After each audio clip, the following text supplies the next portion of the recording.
Om Om Sadashivasamārambham Shankaracharya-madhyamam Asmadacharya-paryantam Vande Guru-paramparam Gurur-brahma Gurur-vishnu Gurur-devo Maheswara Guru-sakshat Param-brahma Tasmai Shri-gurave Namaha Om Sahanam-vavatu Sahano Bhunaktu Sahaviryam Karavavahi तेजस्विनावधीतमस्तु मा विद्विषावहै ॐ शान्ति शान्ति शान्ति.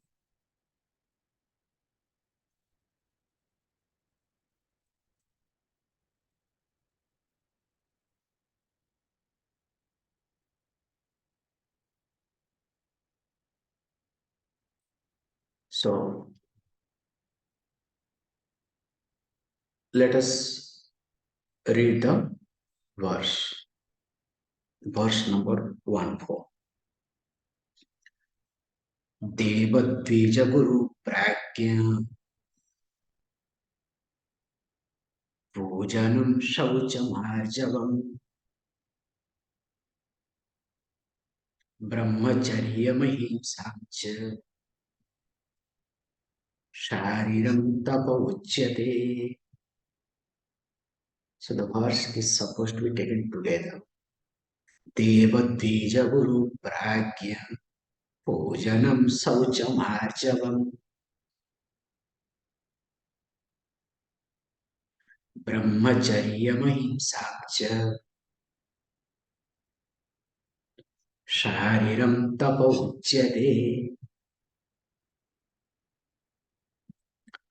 So that means, as we are talking about three types of Shraddha,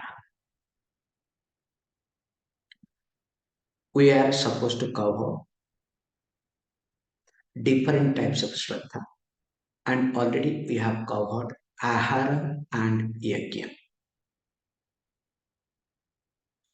So after discussing Ahara and Yajna, then here it comes Tapas. So far we have seen this both Ahara and Yajna based on Guna. But here tapas is being divided little differently. Two levels.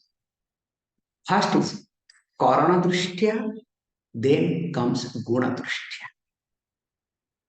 So when we say Karana Drishtya, means based on the instruments. That means the organs with which we practice tapas. So general translation of tapas is called austerity. But we say willfully when you are able to withdraw yourself, that is called tapas. So your will is involved to find out whether you have mastery over your sense organs or not. That's why externally, if you observe, there is no difference between fasting and starving. So both the party, let us say, are not taking food, but there is a difference. So what is the difference? The one who is starving has no choice. There is no will involved. Whereas the one who is fasting, there is will involved. So externally, even though both looks alike, but internally there is big difference. So that's why whenever the word tapas comes, we carefully translate as self-discipline, rather austerity. How? Here, when tapas is being divided, firstly, karana drishtya. So karana means instrument, the organs by the help of which one practices tapas. So you can say organ-based classification. And of course, it has been classified into three categories. One is called Kaikam, second one is called Vachikam, third one is called Manasam. So Kaikam means physical, related to physical body. Then Vachikam related to speech,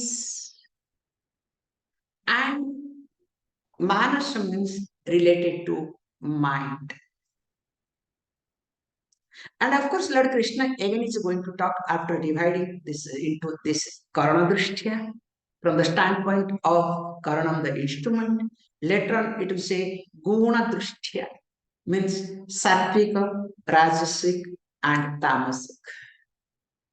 Now, first let us look at this Karana Drishtya Trivedha Tapaha.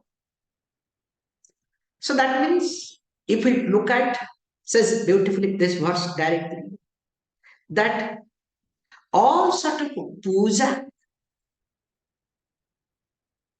comes under kaika tapas. So any ritual one does, it will come under kaika tapas, physical austerity. Why and how? First of all, when a person does puja, the alasyam, the laziness of the person goes away. And the laziness is in three levels. Mind lazy, speech lazy, and of course body lazy.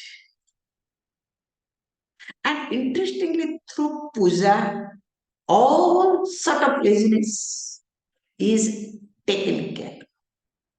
That's why when we do puja, we fix the time. Not when I get up or when I feel like. You understand? It doesn't work. You know, very nicely, that previous comes. That the previous verse, na? Vidhihinam, asushthanam, mantrahinam, adakshinam, sraddha virajam yagyam, tamasam parishakshate. So in that I can say, we have very nicely. You know those who chant this Vishnu Sahasranam. Finally, what they will say, Ram Rameti. Come on. Finally, Varanane. So one verse is there. Okay, very nice. Because somehow I like that, that verse to remember. Because really, one should remember that verse. Sri Rama Rama Rameti Rama Rami Varanane Sahasranama Tatulyam Rama Nama Varanane.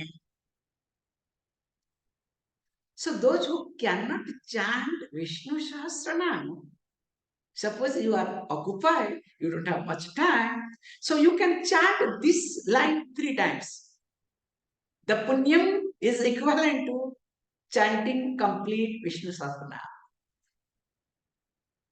Same thing for Lalita Sahasranam also we have. Okay? So for everything there is a shortcut. Now, if a person always adopts these shortcuts, Sri Rama Rama Rameti Rama Rama Varanane Sahasranama Tatulyam Rama Nama Varanane. I have chanted Vishnu Sahasranam. I have chanted Lalita Sahasranam. I have chanted all Sahasranam. remember, the laziness in my mind is going to increase. Smartness of my mind, of course, is going to be stronger, no doubt in it. So, here we say puja means it is supposed to be done in a given time. So, the time has to be fixed. So, then only it will remove the laziness. In those days, we had this television, okay? So television was having big tummy, but our tummies were flat. You understand? Because why? You have to get up, tune, changing the channel you have to do, and come back and sit. Nowadays, what we have? A remote. Ting tang. Nowadays, also you don't need remote, you need phone. Okay, with the phone you can do everything. Now TVs have become flat, but tummies are completely TV. You understand? So this is nothing but because of laziness. And of course, in puja, you have a lot of things, including you have to get up many times, do namaskaram, pradakshinam. So that also takes care of your physical laziness. And of course, when you start chanting, you have to remember this mantra, that mantra, combining swaras, everything put together, that also takes care of your mental laziness. Sorry, verbal laziness. And of course, along with that, mental laziness. And of course, we didn't have this sort of, this morning walk. Nowadays, a morning walk association, okay, everywhere. You don't have to. Because what was earlier practices? Because people are supposed to go to the temple. So when go to the temple? In Sattvika time, because whole day also is divided. First few hours as Sattvic, next few hours as Rajasic, and last towards evening called Tamasic hours. That's why evening hours, all processions and everything happens in the temples. So one is supposed to go to the temple in the morning. So when you go to the morning, of course, seeing the temples, when you do pradakshinam 1 round or 2 rounds, or 1 round, 3 rounds, 7 rounds, what happens? Your morning walk is done perfectly. You don't need, and that to bare feet, with goodbye. At least you don't have to look at whether dog shit is there or some other shit is there. You understand? How? So the first thing is puja helps us to overcome, to manage, or to get rid of our alasyam. The second point of puja is that, which I personally feel is most important for all of us. It is a beautiful method to revive our relationship with the Lord. Because in our life, with whomsoever we live, we stay, we have a relationship. And for every relationship, we spare our time. And when we don't spare our time, we don't relate properly, you know what happens. But remember, all the relationships that we have where we are spending time are called secondary relationships. With a person, whether it's your father, mother, your wife, husband, lover, beloved, child, friends, whatever, whomsoever. Is it 10, 20, 30, 40 years of relationship? Whereas the prime relationship, please understand, primary relationship is with God. So that being the universal relationship, that being the primary relationship, am I not supposed to spare time? Though that's why we say very carefully. Because in every janma, not in this janma only, janma means birth. In every janma, I am related to love. Especially the relationship is what? Karya, Karana, Sambandha. I am the product. The God is the source, the cause. The cause and product relationship. It's like the cloth is connected all the time with the cotton, with the thread. Even if cloth does not want to announce, so also I am always connected to the Lord. That's why it is my primary relationship. So that's why all the time I need to be very careful.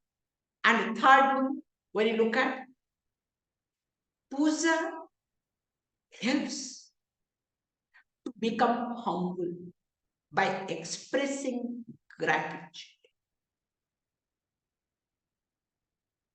So when I do puja, whether I like it or not, I have to bend down. Like, especially in Rishikesh, we have a beautiful observation. I was talking to somebody, especially in this Vedanta ashrams, including our ashram, don't worry. When any brahmachari or anybody comes to study Vedanta, so first time when they come to ashram, very nice, they do proper namaskara and in fact bend down. After 1 month, bending down, forget, then it will come to. Then slowly, after 3 months, the hand will be on the chest. Means we say called pahunch gaya. Already person has achieved, reached. Then finally, just smile, head. Then after that, means already reveling in the Brahman, okay?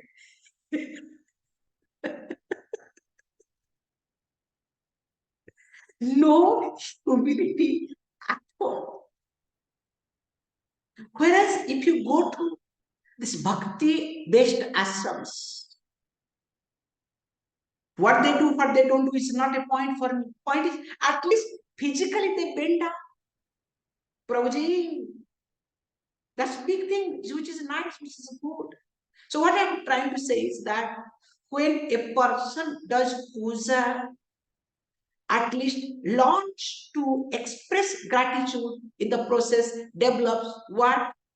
Develops humility. And of course, when a person does puja, the clarity in thinking takes place. Why? Because puja involves cleanliness, starting with body, and of course speech and mind. That's why we have, after taking shower, changing the clothes and all these things, then comes what? Still for mantra snanam, apavitro pavitro va. Then Achudayanam, Anandayanam, 3 times that we do to do the Antasuddhi. Still we are not sure, then do the pranayama. So when all these rituals, vidhis, the systems that are involved in puja takes care of the cleanness, because wherever there is a cleanness, their mind starts working systematically.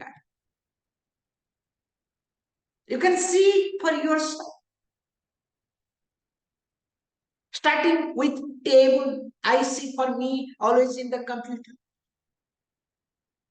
So computer desktop full of files. What happens? What to do, what not to do. Which file is open, you continue. Other file you don't bother. You understand? Same thing also if the house is mess. How can you thinking be systematic? So that's why puja helps your mind to become systematic. So that's why cleanness helps mind to become systematic. And of course, through puja, one becomes a stable person. Because the person understands that I have an ultimate backup. So when you understand there is something, there is someone, there is somebody who is my ultimate backup, will you be bothered? Will you feel disturbed? Definitely not. There's a beautiful story goes like this. A young couple thought of going, let us say, for their honeymoon. And they had to take the help of a ferry. And of course, when they are in the middle of the river, a particular storm came and it was disturbing too much. All were scared. But this young man was sitting very comfortable. Newly married wife, without understanding him much, was worried what is happening. Is he okay? Mentally okay or not? What is happening? No disturbance, nothing. In fact, goes and says, still this man sits perfectly. The woman went crazy. That means maybe I am married to a wrong person. Mentally challenged, who knows what. And you know, women, they cannot keep quiet, whether it's right time or wrong time. Okay? So they want to find out that they are always right, others are wrong. I don't know from where the gene comes, okay? However, this young woman tried to second, I would like to know what is happening to you. And of course, the young man got some sharp thing which were nearby, just caught hold of the lady, this young man called wife, caught hold of her head and tried to put that sharp knife near the neck. Now what happens to the lady? Was in the first instant was second, but next time did not move, did not bother. Because this is called surrender. Then this man said, why are you not moving? Why are you not scared? The woman said, after all, you are my husband. I know you will not kill me. I know you love me. Me being part of you, part of your life, you will never kill me. And when first time I was shocked because I didn't relate with you. The moment I understood, oh, you are my husband. You will never do this. I don't bother. That time this person dropped it, smiling, said, same thing happens to me. When I am related to the God, to the Lord, to the universal law, and if there is storm, I know God is going to take care. Why should I bother? Let it happen, whatever to happen. That is called relations.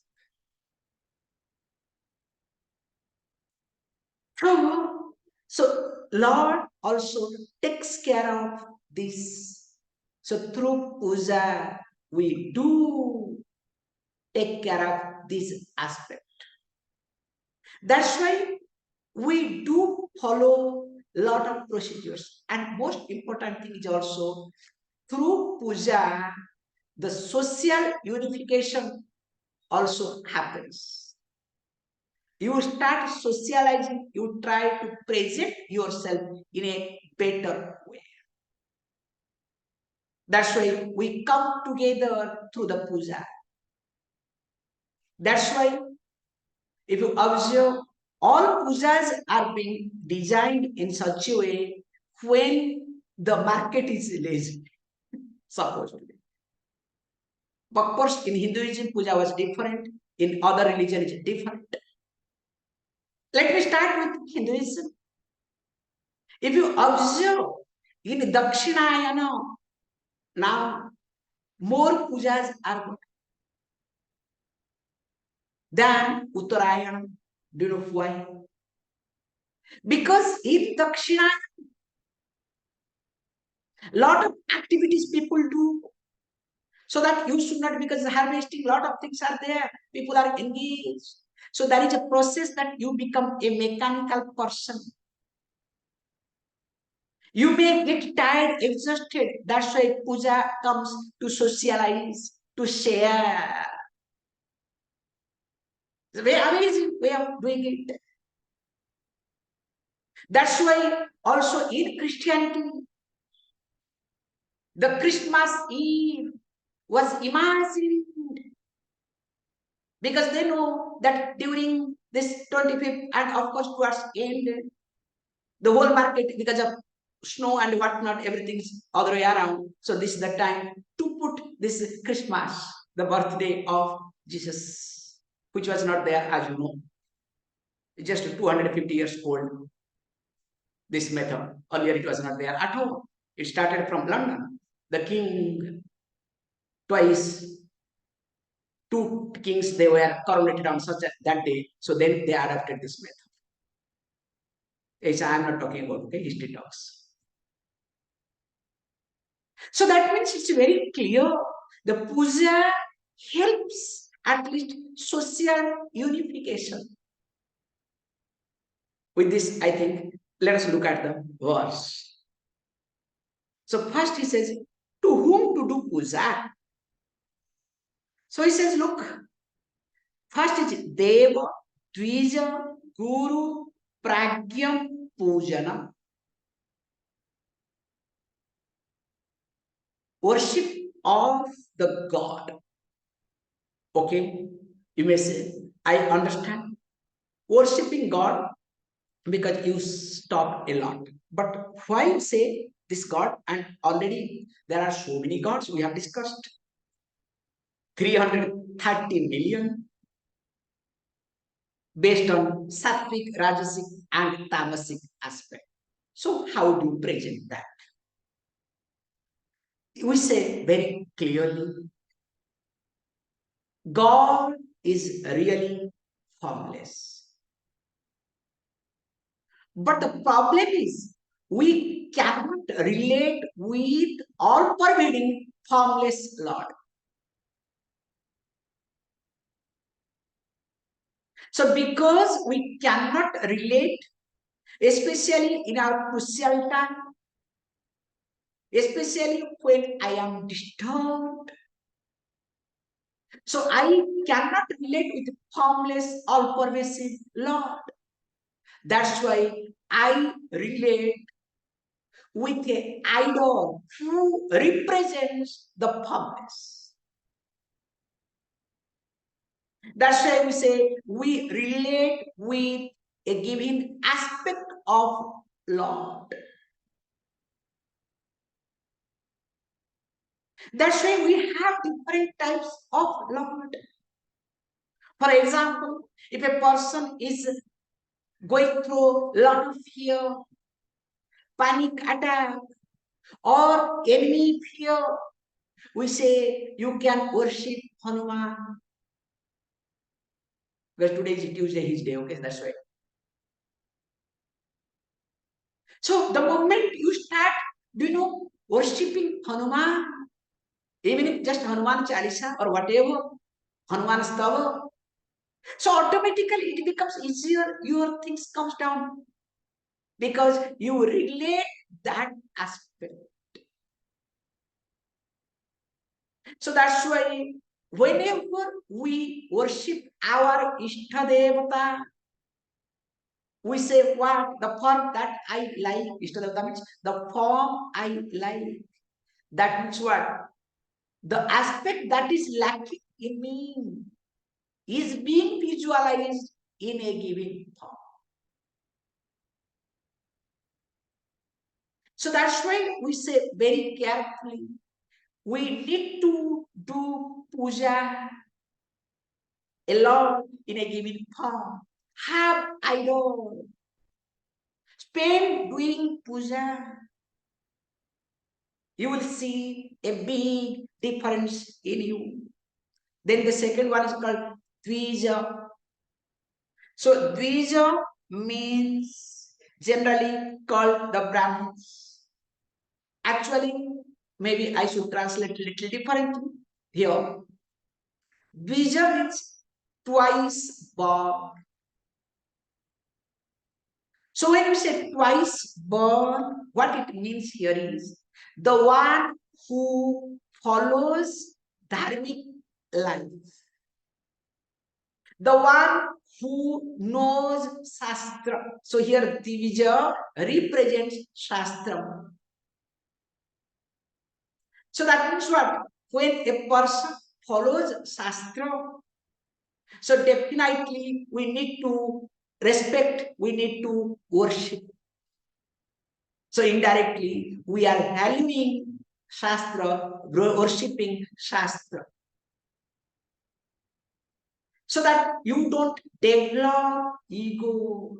That's why you can see big people when they go to the temple or when they call the priest to their house to do the puja, at least that time they have to do namaskaram properly. Even if the priest is very young, it's amazing. Even if priest is 11 years, let us say 12-year-old boy just has becoming priest, but this person is 70-year-old, very rich, very powerful, but has to, do proper namaskaram and asking or waiting for Asrivadam Akshat. So that at least we learn not to develop our ego. So we handle that. Then comes Guru Pujanam. So Guru Puja means starting from your mother, father, also the one who taught you alphabets in the schools, and finally Atma Jnana Guru, the one who taught you this Atma Jnana self-knowledge. So that means what? So in short, starting with what? Paravidya, Aparavidya, to Aparavidya and Paravidya both. And finally says Pragya Pujanam iti. So Pragya means a wise person, Jnani Purusha ityartha. That's why Dvija, Pragya, there is difference. So Dvija means one who is dharmic. Here Pragya means the one who is dharmic also having Brahma Vidya. Both. So that means what? This is called what? Called tapas. And of course, we'll see Saucham, Arjavam. At least with this, what happened, first thing is, I don't know whether anything happens or not through the puja. One thing is, your cholesterol gets reduced. There are two types of cholesterol, okay? One is cholesterol in the blood, cholesterol in the mind.